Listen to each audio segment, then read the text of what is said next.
Bakit karaniwang maliliit ang mga gymnasts? May science sa likod niyan. Welcome sa The Playbook, Sports Explainers. Ang two-time Olympic gold medalist na si Carlos Yulo ay may height na 4 feet 11 inches.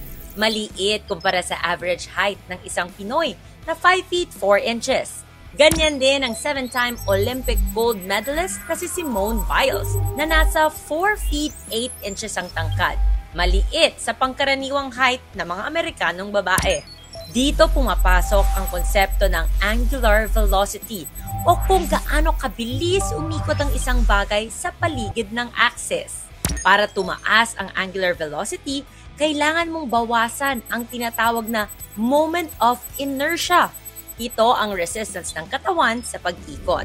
Kapag si Carlos Yulo ay nasa ere, mapapansin mong bigla niyang niyayakap ang sarili o tinatak ang tuhod. Sa bawat pagsiksik ng katawan, bumababa ang moment of inertia, kaya tumataas ang angular velocity. Kung mas matangkad o mas mahaba ang limbs mo, mas mahirap i-control ang rotation.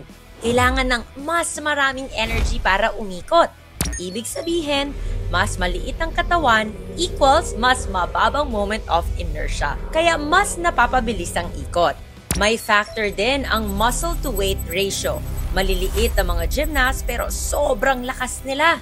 Mas konting body weight ang kailangan iangat pero mas malakas ang puwersa ng bawat muscle fiber. Kaya kahit mababa ang height nila Yulo at Biles, sila ay literal na power machines.